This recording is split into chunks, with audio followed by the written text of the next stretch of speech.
back. Well, Afghanistan is struggling to pick up the pieces after flash floods and torrential rains in the north killed over 300 people in a matter of few hours last weekend and destroyed thousands of homes. Take a look at our next report to see how citizens of Afghanistan are dealing with its devastating impact.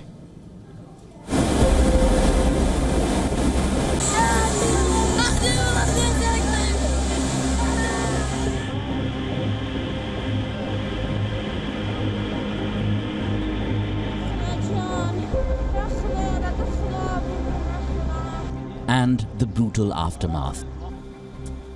Close to 1,000 houses across 5 districts of Baghlan province alone are under mud and silt as floodwaters withdrew. The horrors extend to 4 provinces in northern Afghanistan, to Badakhshan, Ghor and Herat, entire villages smothered in layers of fine silt deposited by the floodwaters.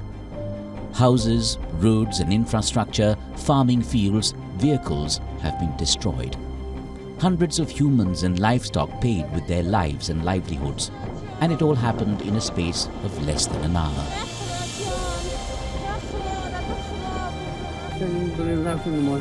We went to the Friday prayers. When we returned, the flood had already reached and destroyed all houses. 7 of my family members were martyred. You can see that nothing is left behind. I'm the only person in my family who survived.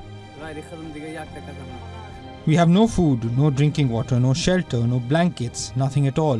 The floods have destroyed everything. Out of 42 houses, only 2 or 3 houses remained. The floods have destroyed the entire valley. It was 3 days of burial ceremonies and tearful farewells across most parts of Baghlan after the flood struck. An early government release had said 60 were dead. That number went up more than 5 times in the next 2 hours.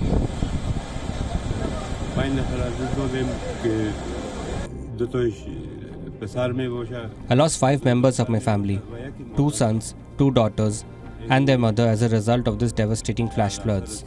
We were standing on the other side of the flood, but we could not help them, and eventually the flood took the lives of our loved ones. Even days after the flood struck, survivors continue searches for missing family members. Casualty numbers are expected to rise.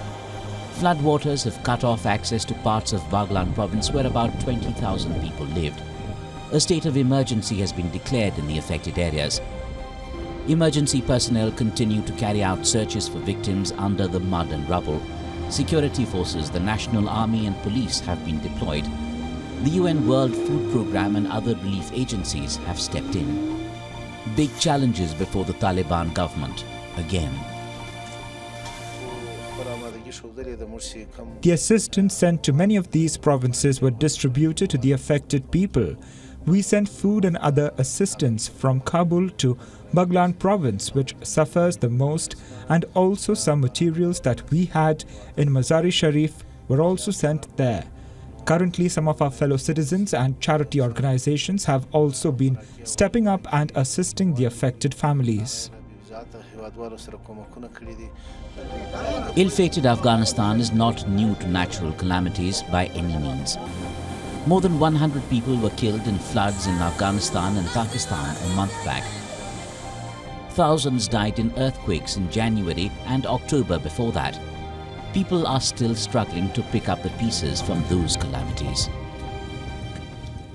For all the latest news, download the WION app and subscribe to our YouTube channel.